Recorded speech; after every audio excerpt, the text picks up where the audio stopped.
You want to know how a backyard pool turned into a neighborhood uprising? Fine, picture me exhausted and proud, watching Sienna cannonball into a pool I tiled by hand, and 3 days later the HOA president shows up on my porch with pearls and a clipboard and announces, "Your pool is community property now." That line hit like a slap. My name's Wyatt Fletcher. I'm 52, a civil engineer who spends his days solving impossible problems and his nights making things that work. I built that pool over 18 months, excavation plumbing, a saltwater conversion, a mosaic sunset laid tile by tile, $47,000 worth of sweat and late nights. It wasn't just concrete and pipes. It was custody weekend magic, the thing that made my kids' visits feel like a real home instead of a visitation schedule. Dolores Pritchard, HOA president, 5th term, retired bank officer, white. Lexus, thin lips, a coexist sticker that was so loudly ironic it could cut glass, stood on my travertine and read Section 7, Paragraph 12, like scripture. Open it for neighborhood use within 30 days or face $500 a day in fines. Rules, she said. Community standards. It sounded like a ransom note. I laughed because you laugh when someone tries to steal your backyard with a stapled sheet of paper. I dug. Board minutes, county filings, lawyer calls. Dolores had amended our CC and Rs in 2018 without a proper board vote and filed it like a legitimate change. She'd written a rule vague enough to weaponize and used it selectively, never on the Jennings's $40,000 pergola, never on the Chen's koi pond, only on me. 2 months earlier, she'd recommended her nephew for a pool installation job, and I politely declined. That was the offense. Fines stacked fast. $500 a day looked like a prank until it wasn't. By day 14, I owed $7,000 for the crime of owning a backyard pool. My attorney, Morin Voss, filed an injunction to freeze the fines while we fought this in court. I started documenting everything: photos, timestamps, copies of letters, every Facebook post, every suspicious knock at the door. Arizona law lets homeowners request HOA financials. I FOIA'd our books, and the numbers smelled wrong. What I found smelled like theft. Dolores coded personal purchases as office supplies, paid non-existent contractors for roof repairs on a roofless gazebo, and charged the HOA for scented candles and a KitchenAid mixer delivered to her address. Embezzlement looked smaller on the page and uglier in person. But I didn't run to the police first. If I did, she'd lawyer up and the whole thing would disappear into motions and delays. I wanted a public unmasking receipts displayed to a room of neighbors who'd been shrugging. She retaliated. Anonymous complaints to county inspectors, repeated sabotage.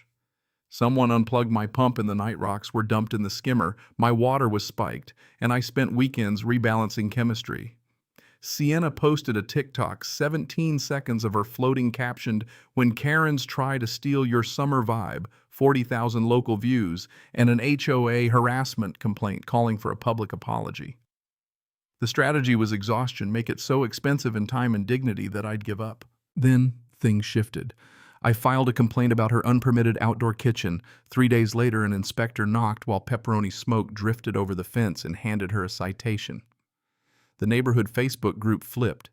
If she could fabricate rules, what else had she fabricated? And then Jim Kowalski, the contractor who'd barely said 10 words to me over the years, showed up at my door with his phone.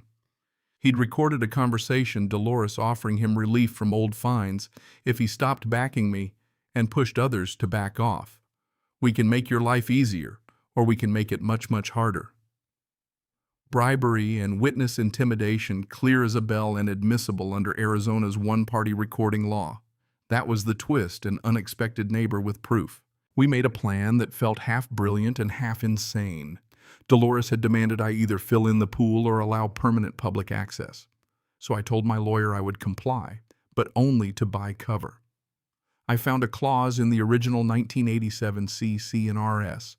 If the board materially breaches its fiduciary duty, homeowners can petition for a special election with signatures from 40% of owners, 30 signatures in our 74-house community. If we could get those, the board could be dissolved. We organized quietly. Gemma, the retired teacher, Shanice, the paralegal. Marcus, the IT guy, Jim and his wife Carla, the Hoffmans, a handful of families tired of petty tyranny. We decided to create a spectacle that would force attention, publicly drain the pool, so Dolores would think she'd won, while we used the uproar to gather signatures. Draining 20,000 gallons in the middle of town would look like surrender, but spectacle draws eyes and eyewitnesses, which is precisely what receipts need. Saturday morning, the drainage crew arrived. One truck's tires cut in the night. Suspicious headlights on footage, a white Lexus seen circling early hours, but people still showed up, kids on scooters, coffee cups, neighbors clustering on the sidewalks. Dolores pulled up heels, clicking, ready to gloat. The pump roared, water gushed into the storm drain, and the pool emptied in under 4 hours.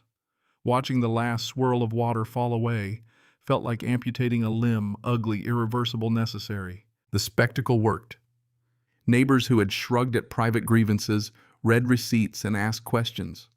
By the time we filed the petition on Monday, we had 45 notarized signatures. On the night of the special meeting, I projected bank statements, delivery confirmations, invoices to phantom companies, and the amended Section 7 with no board vote. I played Jim's recording. The room shifted from polite attention to full-on rage. Then 2 detectives from the Economic Crimes Unit walked in.